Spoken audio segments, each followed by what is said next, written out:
Good morning, ladies and gentlemen. A very warm welcome from my side to my today's presentation, RIEGL 3D Long Range LiDAR Technology. I will highlight that technology and showing a case study on landslide monitoring.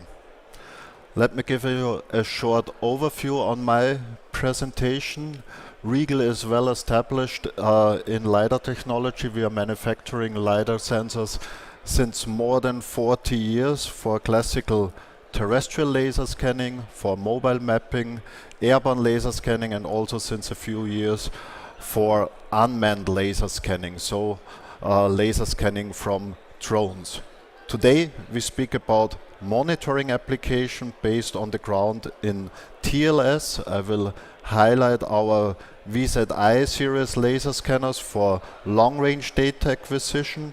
I will introduce the mining apps, which can be installed on these instruments for automatic data acquisition and processing. As already mentioned before, I will speak about a case study, landslide monitoring. I will show the hardware configuration and how to run the monitoring app on the scanner.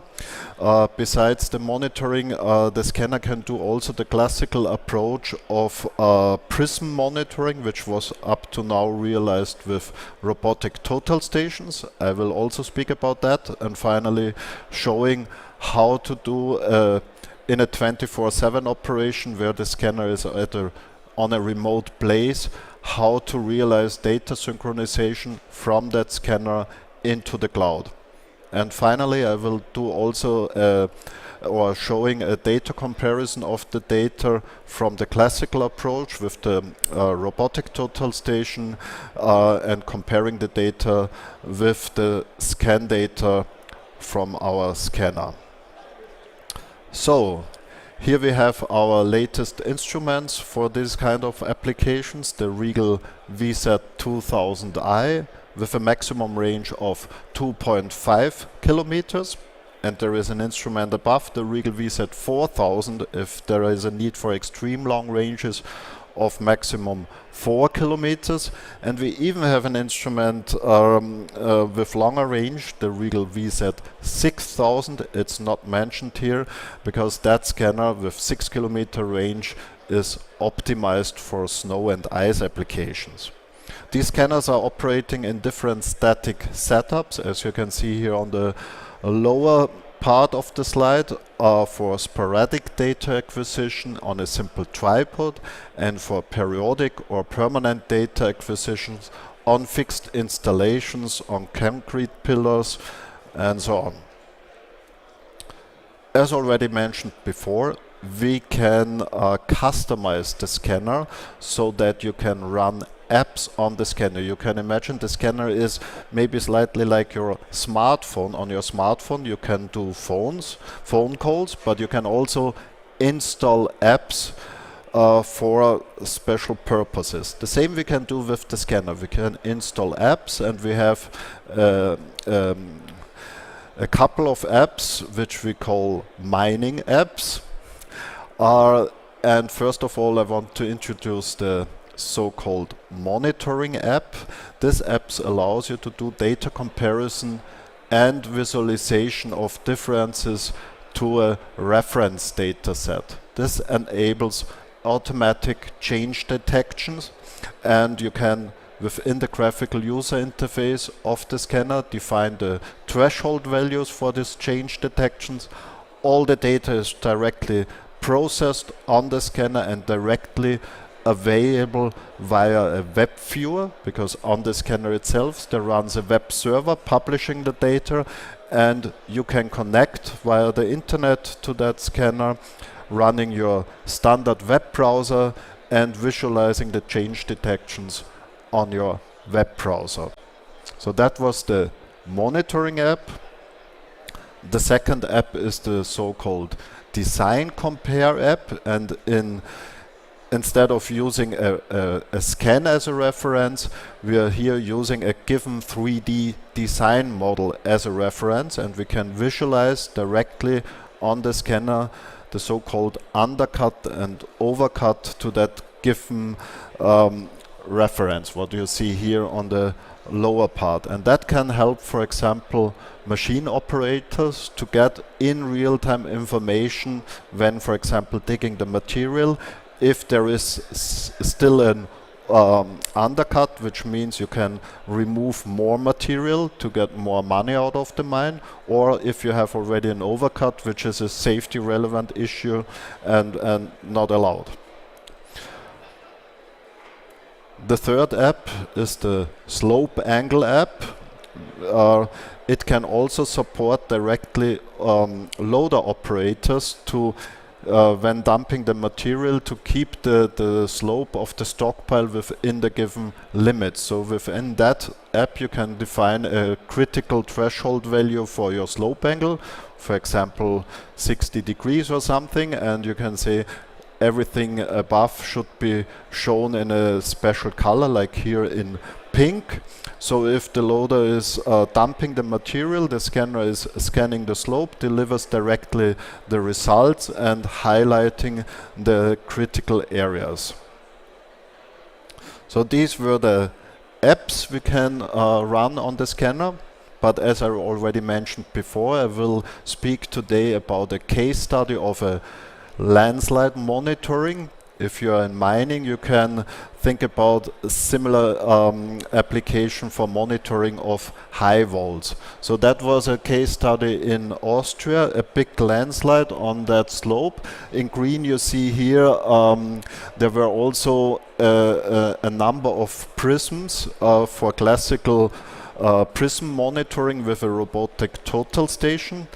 But last year the local government decided to do the monitoring with the scanner. So the scanner is mounted on the opposite side of the valley on a concrete pillar to give a very fixed position and a simple wooden shelter around to protect the scanner from rain and other weather situations. You see on that image here the shelter from the back, and in front is this big landslide. So we can now, once the scanner is positioned and everything, start on the graphical user interface of the scanner, the monitoring app. And within that monitoring app you can define the measurement program you want to use, the field of view you want to scan, the angular resolution of the scanner, so how much details you want to detect, and you also define the scheduling of your scans, so how often you want to acquire a scan. For that we're using the standard well-documented cron tab syntax, so any Linux user is knowing that, so that simple syntax allows us to define very complex schedules for data acquisition. And on the very right side you define the threshold values you want to detect, you define your color tables to show the differences, and then all the rest is done automatically, and it's in the end you get the result on your web viewer as shown here.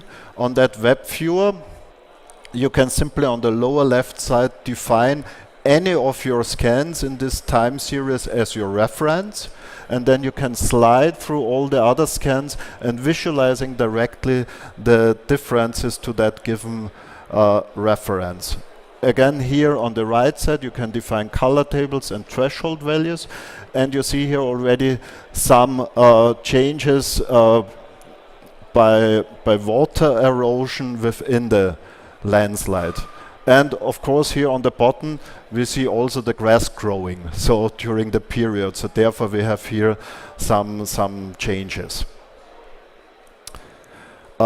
One very important feature is we do long range scanning, so it is mandatory and an absolute important thing that the mounting of the scanner, the positioning of the scanner is very, very stable. So if there is the smallest error in roll pitch, so that the scanner is moving a little bit, that causes a big error at the long ranges. As we can see here, much of the rock face is colored in yellow, which means a changing of some centimeters, but that's not truth. It was just a slightly movement of the scanner. To overcome that, we are doing a best fit alignment of the whole scan data, of the whole surface to the reference scan, and we can calculate from that a roll pitch yaw correction. And when applying that, you see, if I go back, we see this misalignment forward, everything fits together, and now we really see the differences which really happens. So this is a very important feature.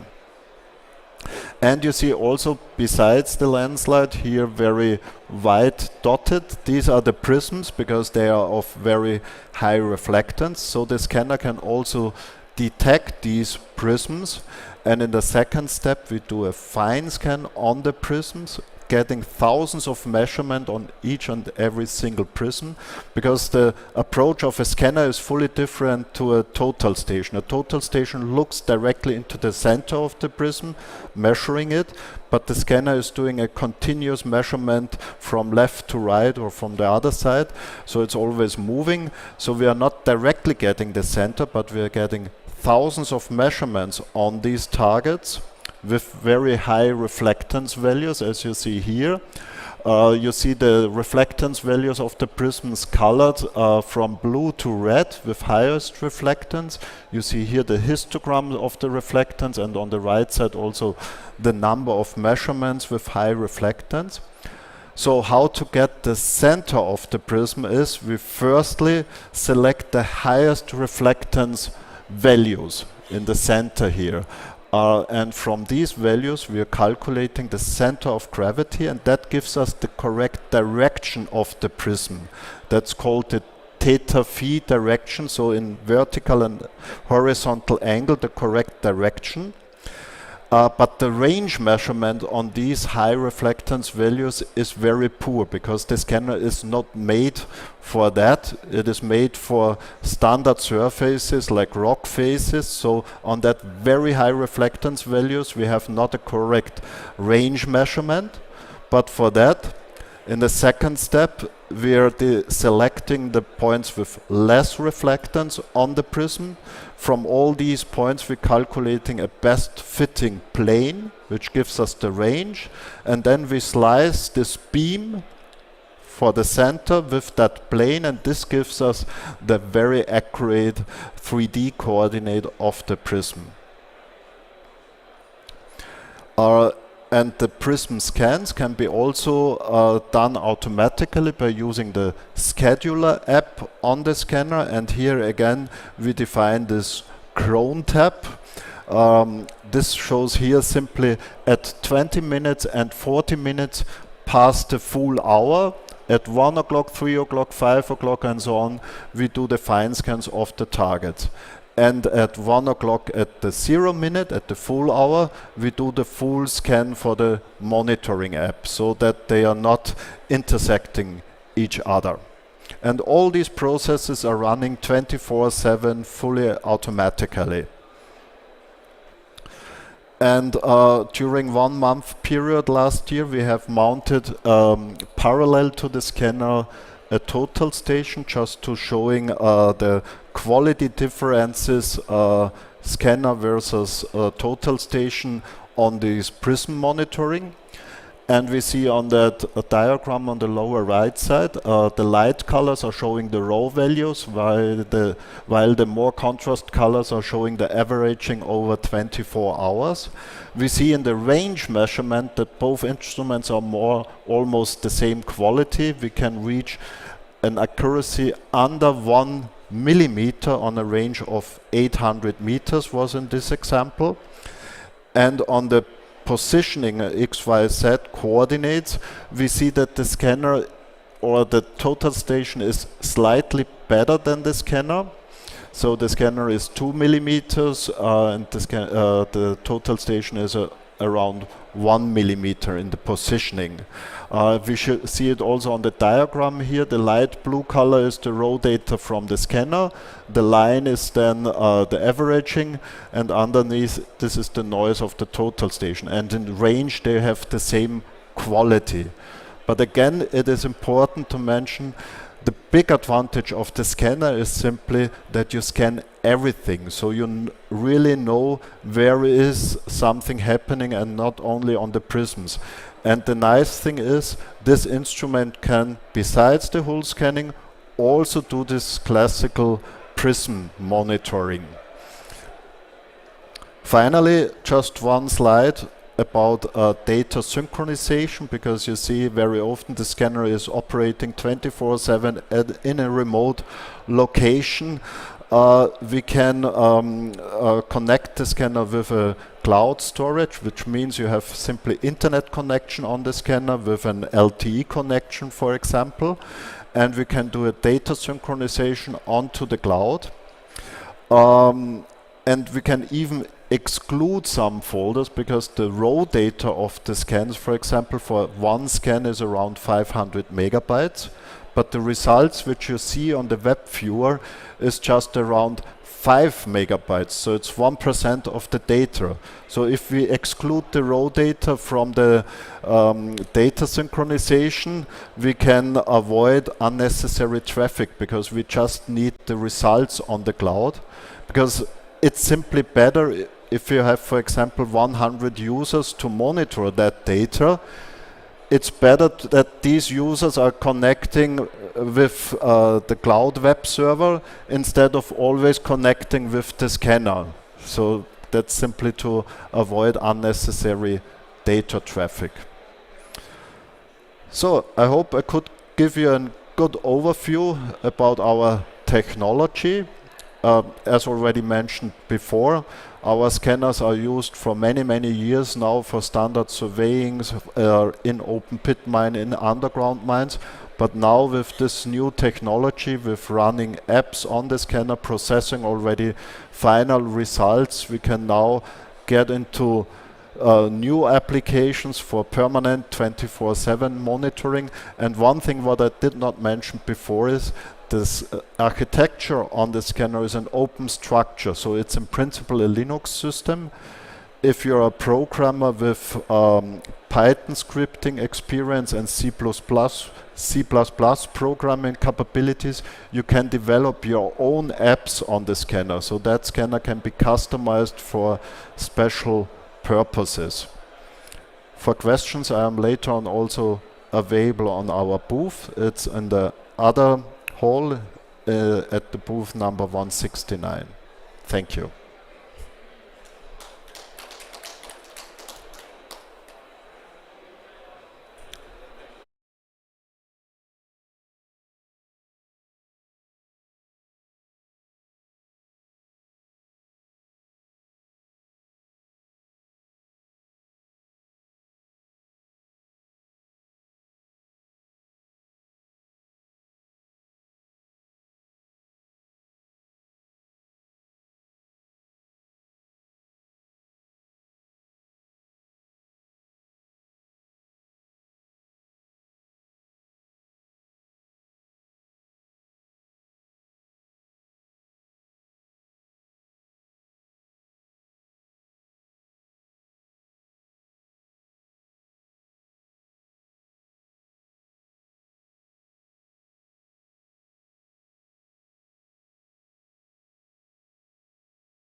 Okay, hello, good morning, everybody. Okay, we will start talking about the heavy-duty mining pumps, but please let me to introduce to ABEL and to explain who is ABEL. ABEL is a German company that developed and manufacture positive displacement pumps, okay, PD pumps. The factory at the headquarters is located in Büchen, a town very close to Hamburg in the north of Germany. And ABEL has two subsidiary companies, one in the United States and the other one in Spain.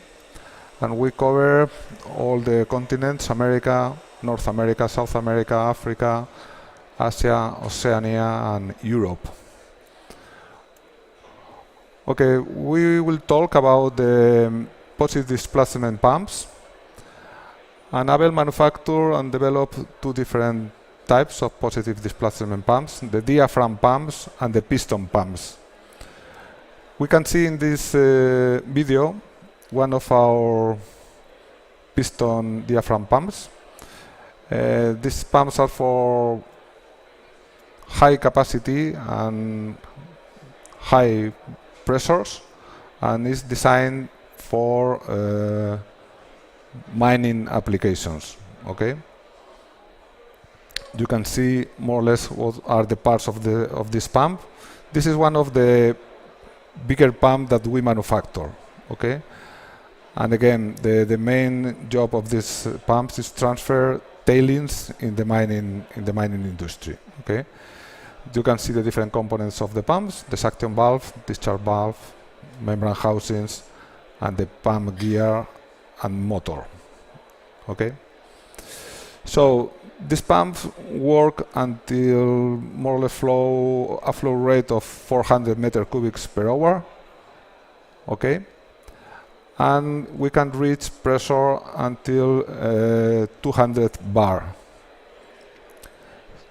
These pumps are double acting pumps. In this case, we can see the video for a diaphragm quadruplex pumps.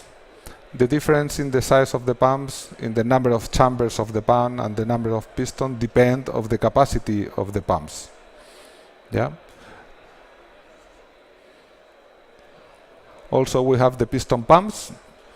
We use the piston pump with the viscosity in the product is very high. It's more like a paste and it's not fluid. Then we can say that we can use these pumps, for example, when we need to pump the cake from the filter press. Okay, this is one of the applications where we can use this kind of pumps. Then if the product is more or less fluidity, then we can use the piston diaphragm pumps. When the viscosity is too high, then we have to use the piston pumps. Okay. So for ABEL, the service is a very important point, because know that in the mining industry it's necessary to work 24 hours per day. And then for this reason, we prepare to all our customers doing very good trainings in the factory, also training and commissioning, and we can offer also maintenance contracts if the customers require this service. Okay.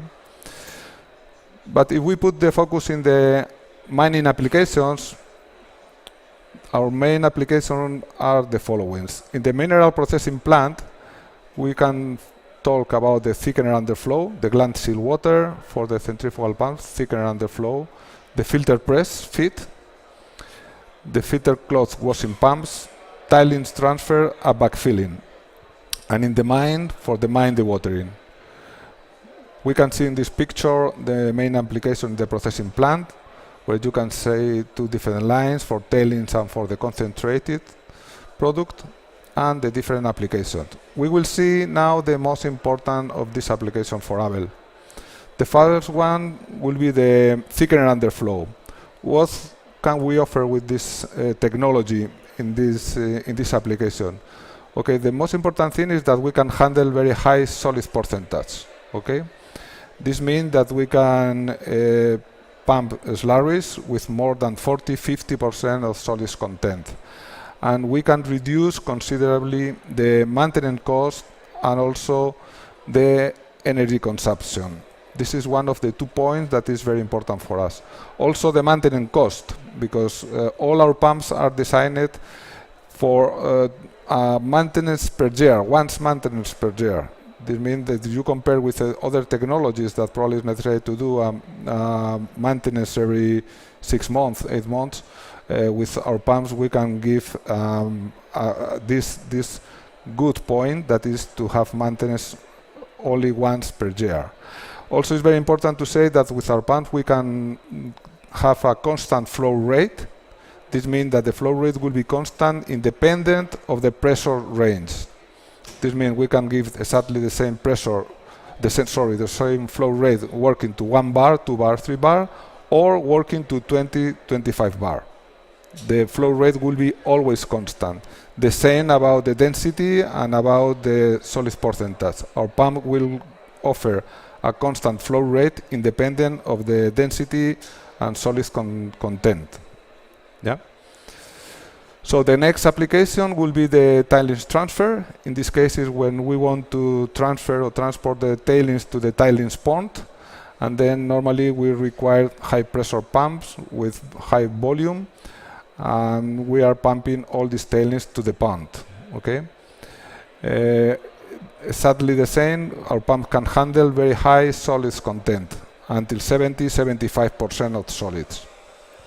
The maximum capacity for this pump in this application will be around 400 meters cubic per hour, and the maximum pressure around 200 bar. Okay, this means that we can transfer these tailings to very long distance, 10 kilometers, 20 kilometers, it will be possible. Next will be the backfilling application. Then you can see in this picture the different pumps that we can offer but a backfilling plant. We can supply the pumps to feed the disc filter, also the pumps that add the cement to the mixer, of course also the pump to clean the pipes, the discharge pipelines, and of course the pump for the paste. The next application will be the filter press feed. In the filter press feed we can offer the pumps that feed the conditioning tank, also the pump that feed the filter press, and also the filter cloth washing pump. Then this means that we can offer a complete package for these applications. And the last one will be mine dewatering. Okay, we have the possibility to pump in only one stage in the mine dewatering, and also we can supply pumps for the different pump station levels. Okay, then both possibilities will be possible with our pumps. Okay, this is the main applications in mining, but I would like to show what are the products that we are handling in mining. Then we will see that the first thing will be the tailings, conventional tailings. We are talking about mineral slurry with a solid content until 60%, okay? But also we can pump paste, and then this means solids content until 75%. Of course, also always will be possible to include products that are cemented, and this is more for the backfilling applications. And also we handle the dirty water in the mine dewatering application. I would like to talk a little bit about the mine dewatering because it's one of the most important applications that we have in mining.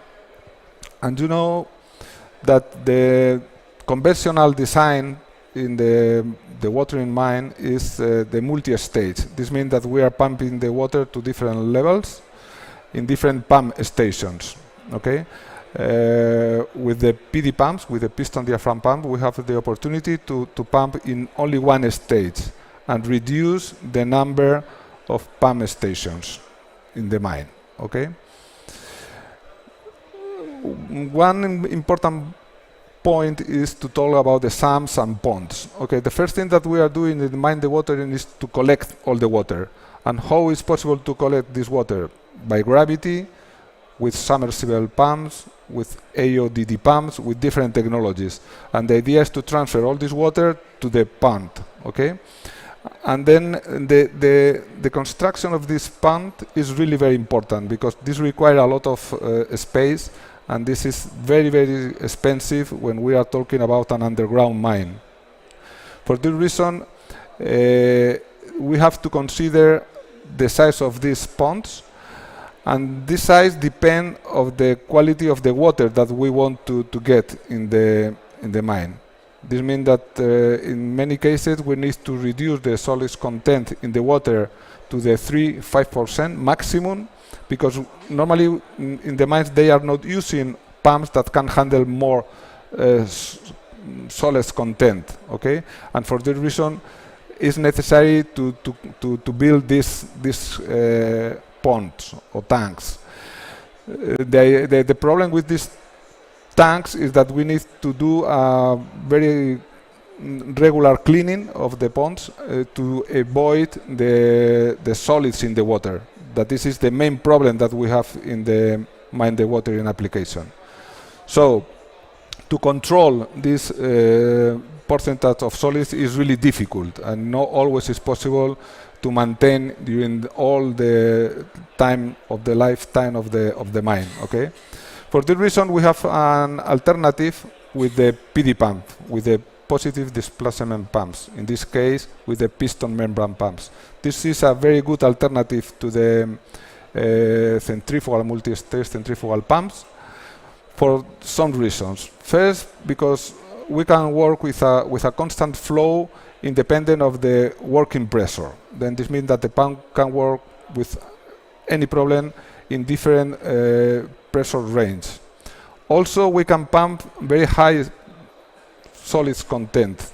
This means that we can increase the percentage of solids to the 10–15% in mine dewatering, and this helps a lot when we are talking about the ponds, for example, and the problems that we can have if the maintenance of these ponds is not the best. Also, it's very important that we can reach very high pressure with this pump, more than 200 bar. Also, it's really very important to talk about maintenance, because the maintenance of this pump is very low. I told before that is once per year and nothing more. It's not necessary more. And also the low energy consumption. We can reduce more or less the 50% of the energy that normally the customers are using with other technologies. And then to reduce the 50%, the energy consumption is really a lot of money in 1 year. Okay. Then if we add the low maintenance with the low energy consumption, we can say that the operating costs are really much lower with this technology. So the filter press feeding is the next application, and in the filter press the most important thing is the filtration cycle time. I think that the time is the key in this process. How we can improve the time in the filtration cycle? We can improve increasing the solids percentage. This means that if we can pump with more solids, the cycle time will be shorter. Okay? We can give a constant flow rate compared with other pump technologies, and we can increase the pressure if it's possible. Then, if we increase the pressure, we can have a shorter cycle time. Also, it's very important the quality of the cake. We know that if the quality of the cake in the filter press is not good, then this is a problem for the production in the customer when we are talking about concentrated product. Okay, so for this reason we can reach the thickness and the humidity required for the process, and this is a very important point. The main problem that many customers have with this topic, with this application, is the thickness of the cake and the humidity in the cake, and then we can improve and guarantee the right thickness and the right humidity, and the impact is directly with the production of the plant. Yeah. So then this is a very important topic. The operating cost is, we are in the same idea. We can reduce the energy consumption more than 50% with our pumps, and also we can reduce the maintenance cost. Yeah, this is the most important thing. And also we don't require water, auxiliary water in this application. With other technology, the water is completely necessary for the sealings, but in this case we don't need any auxiliary water for the work of our pumps. And finally, we have the filter washing pumps. These are high efficiency HP high pressure pumps that wash and clean the clothes of all the plates in the filter press. Okay. Then with this is an automatic operation, and this pump works according the characteristics of the filter press. Okay, then it's possible to adapt to the different filter press. So, then talking about the positive displacement pumps, we can say that the main characteristics are constant flow, and this will be the message today: the constant flow independent of the working pressure. The pumps can work in different points on the curve. This means that allows pressure variations, allows variations in the solids concentrations, allows variations in the viscosity. We can pump high solid concentration until 75% and a high pressure until 250 bars. The pump works in a low operating speed, and this means very low maintenance, low energy consumption, and high availability. This means that the availability of this pump is around the 90% of the year. And the efficiency, the mechanical efficiency is around also 90-95%. All the ABEL pumps are manufactured for each specific need. This means that we don't have a standard pump for all our customers. We design and manufacture the pumps according to the necessities of each customer. Okay, and this is a very important topic, and always are designed to work 7 days per week, 24 days, 365 days per year. Okay. We are including in all our pumps the SPA, the Smart Pump Assistance. This means that we can have, we can improve the performance of all our pumps. We can to have a predictive maintenance and operation support and avoid shutdown with this system, with the remote monitoring. With the remote monitoring, we can have all the information about our pumps in our laptop, in our smartphone, or in our tablet. Then this means that we can control every day what is the status of our pumps. Okay? And the last but not the least, we have also a synchronization system. The synchronization system is used when we have two pumps working in parallel, two or more pumps working in parallel, and then we need to control the right work of all these pumps and avoid pulsations and vibrations in the pipeline. So with this system, the pumps are operated more efficiently and economically, and this is a very good solution. We need to handle very high capacities. For example, when we need to handle more than 1,000 meters cubic per hour. Okay, so then this is all. If you require any additional information, you can check in our web page all this information, and to contact with our regional sales manager, Ralph Otto, or our distributor for Sweden, Michael Ledberg. Okay, thank you very much for your time. Bye.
Hello, can you hear me? Okay, not a huge audience, but I'll do my best. Welcome. My name is Johan Kempe, working for Howden. So I'll talk a little bit about efficient mine ventilation. And maybe you heard some of these points before, but I try to have some thought-provoking slides within mine ventilation that we can discuss.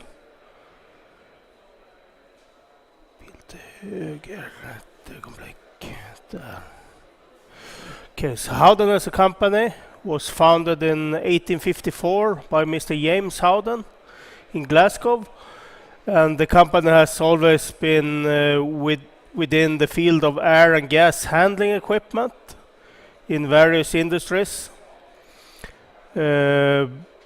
Today we're an organization with about 5,000 employees and around $1.4 billion revenue. So then jumping into the interesting field of mine ventilation, I start with the basic. Why do we need mine ventilation? For this audience, it might be no news, but just quickly, the main reasons are firstly to dilute and remove natural toxic occurring gases, which here in the metalliferous mines is typical radon, especially in this region of Europe, but in other mines and deposits can be methane gas, not only in coal mines, but other sedimentary deposits typically. Second purpose, dilute and remove contaminants. I'll come into the diesel exhausts later, but also importantly, blasting fumes and to suppress dusts.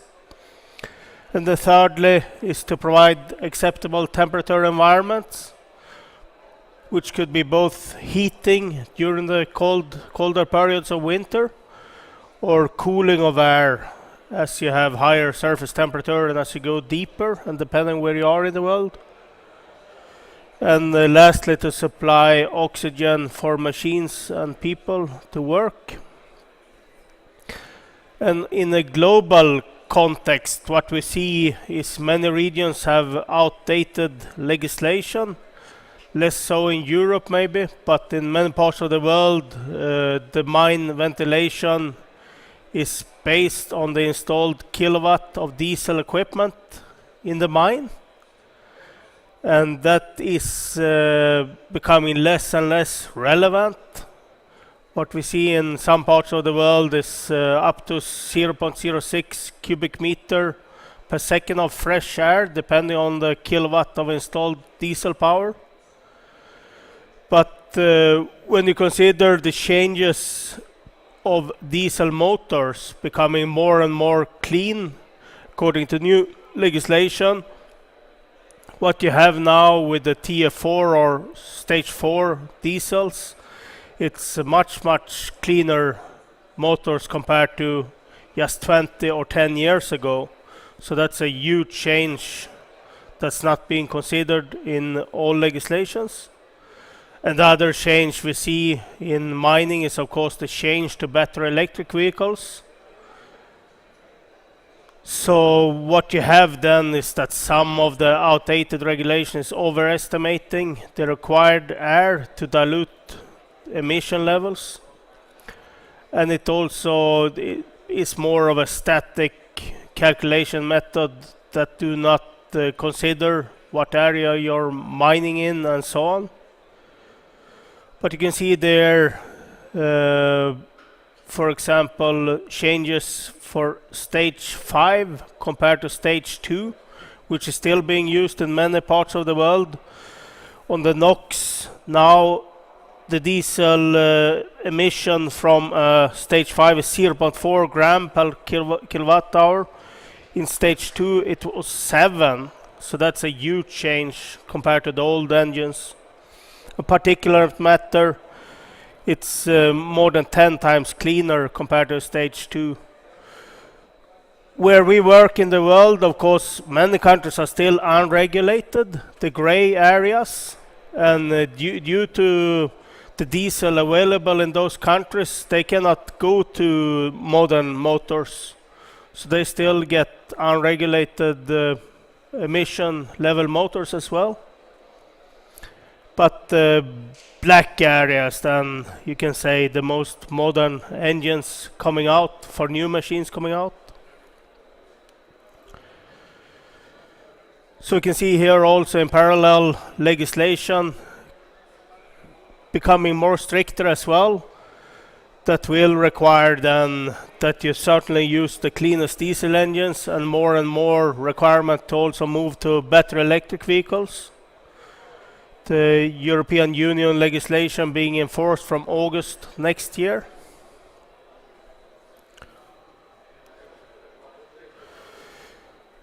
What's being used more and more as a tool for planning of mine ventilation is the various software that makes it easier then to plan, to consider your emission, your natural occurring gases, taking in consideration what ventilation fans you install, heating equipment, cooling equipment.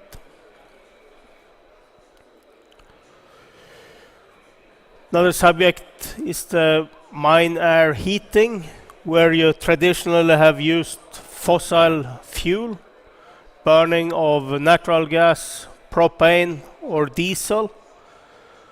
Diesel, of course, being indirect heaters, where the burners are heating up coils, or direct gas heaters, where we also now see the emergence of burner technology that actually minimize your NOx emission. So certainly in North America, the more modern burners are starting to be implemented.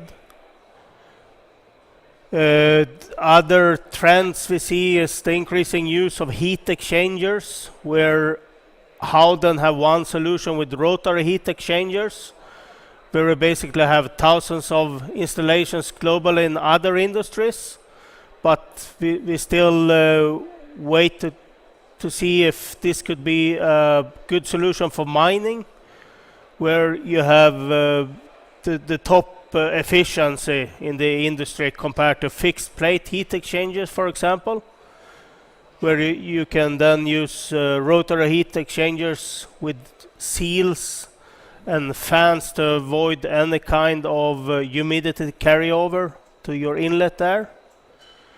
The other solution that's being requested more and more is to have electric heaters instead of burning fossil fuel, where you can heat the incoming airstream with electricity and electric coil elements. When it comes to mine cooling, the most common method that we see down to mines going down to maybe 1500 meters is certainly bulk air coolers, where you have a number of mines going with that technology every year. Most commonly the bulk air coolers installed at surface, and it compromises spray chamber where you cool the incoming air, a refrigeration plant, and cooling towers for heat rejection. Many installations still use ammonia as a coolant, but whereas that's not allowed in many parts of the world, you move to other refrigerants. R134a is also being not allowed in European Union going forward. So what we see is the more modern coolant R513a, which we're currently proposing for bulk air cooler projects in Europe. Then, of course, there's a plethora of other cooling technologies. One rather common one is to implement spot coolers to cool just one area of the mine. But there's many other technologies in Mopane, the deepest mine in the world, down to 4,000 meters. We have a hard ice plant where we actually drop chunks of ice down to a underground lake that cools the air on the deepest levels in the Mopane mine in South Africa.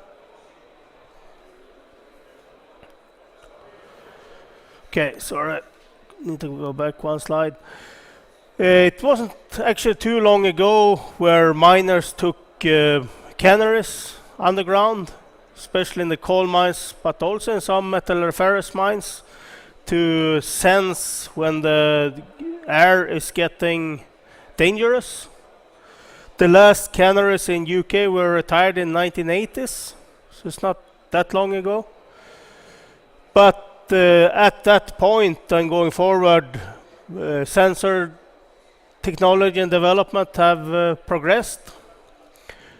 What we and other suppliers propose now is to have air quality stations at select places in underground mines where we typically measure the temperature, the airflow, and then up to 4 or 8 gases that you instrument to the same monitoring station.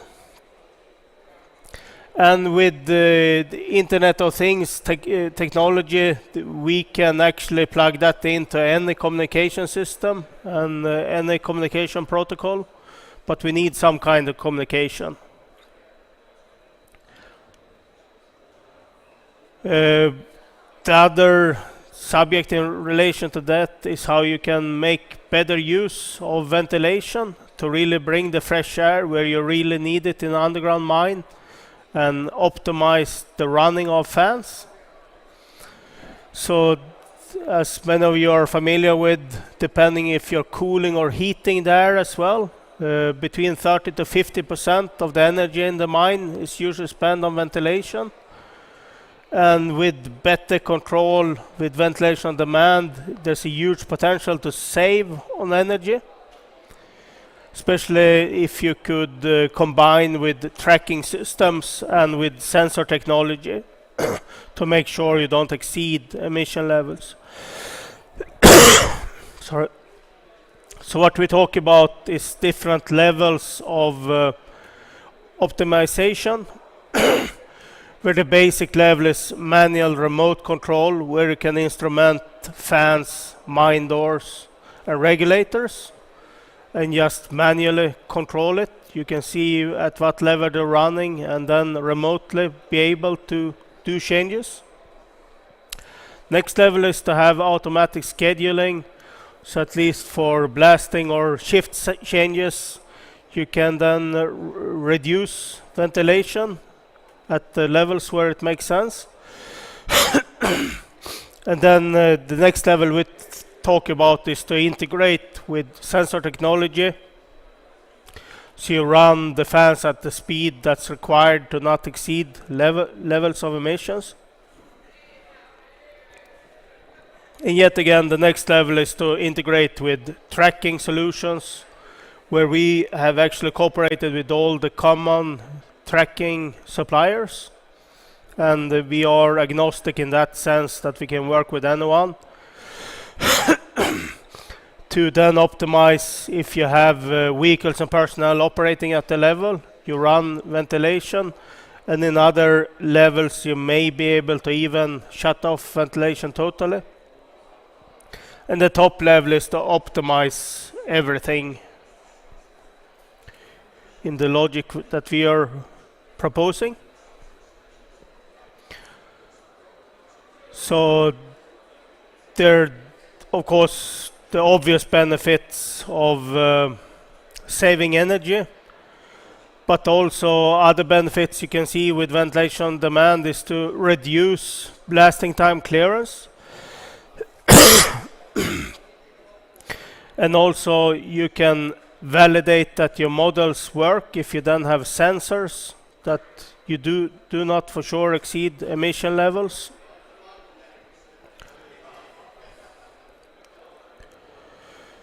So we have many cases and examples where people have implemented ventilation on demand.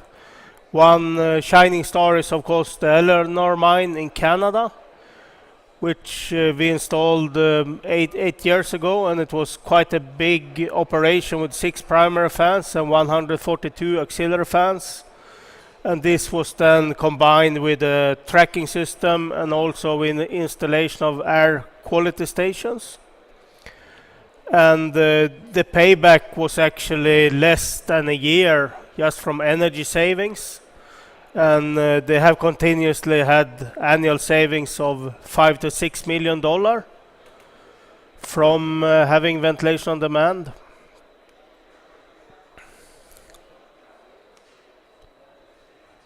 Sorry, jumped twice there. Just to mention, we do actually make fans as well. I skipped that part until now. And Howden actually have 3 different technologies. We have the axial fans that are, of course, most common in Europe, certainly. And that is a very efficient technology. And you can also control either through speed of the impeller or through pitch control, where you can adjust the blade, typically at standstill, but we can also have automatic variation of the pitch during operation. We can even reverse the flow of the fan during operation, which is more common in the CIS region, where they require that shift to be within minutes for fire emergency to be able to reverse the flow. The other technology we have is centrifugal fans, which is very common in the southern hemisphere. For example, Australia make extensive use of a centrifugal fan, especially for the dirty air applications, typical the exhaust return air races. And also in cases of higher pressure requirements. It's a very robust and rugged design that needs minimum maintenance. Also provide a bit lower noise footprint. Then the third technology is the mixed flow fans, which sort of combining the benefits between axial and centrifugal fans. And we do have installations at very high pressure and volume levels, where you also achieve the ruggedness of the centrifugal fan. So some of the recent projects, actually in Chuquicamata, they're using the mixed flow fans. In addition to the exhaust races, we also provided the fresh air ventilation at Chuquicamata. Another project has been Oil Tugoi, where we actually been involved in all the shafts up to now, all the shaft stations. It's again the mixed flow fans they opted for with the Rio Tinto project. And the third example is of course in the Nordic region, where we also have many installations, but typical for the larger axial fans for main fresh air and exhaust application. And in the various projects then we typically could have a case of just equipment delivery, but typically we also get asked to provide a technical advisor as a minimum, up to a full turnkey project where we do the complete installation.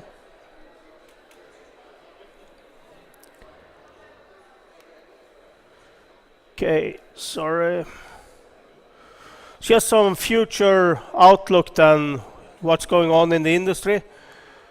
So what we see, although battery electric vehicles becoming more popular, especially in new mines, the existing mines will continue to run on diesel vehicles for the foreseeable years. But the trend is then that also the diesel motors coming out now on the new machines are much cleaner than many of the machines in operation. And then drill and blast, we don't see a rapid change there. You will have similar levels of CO and NOx gases from emulsion. But also there you've seen the change from AMPHO, that emulsion already have much less NOx gases, 10 times less than AMPHO. There is some research to reduce the NOx with the new technologies of explosive with hydrogen peroxide. That's interesting. That will potentially provide a big change, game changer. And also the other thing, mechanized rock extraction is becoming more viable in harder rock applications now. That is not only drill and blast being considered. Dust control to remain a big major design parameter. When we're looking at projects now with better electric vehicles, the dust could be the major design factor in some stopes. But still not to forget radon, methane, heating and cooling, major drivers.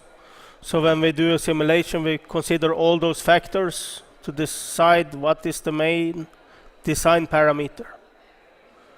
So we're hopeful and believe that technology will enable the mines to be very clean, and we recommend the uptake of sensor technology to ensure that you have clean air, and then the opportunities in then intelligent mine ventilation planning and also running of fans and ventilation to optimize energy use and minimize emissions. So a good environment for investors, miners and canneries. That's what we want to achieve. Thank you very much.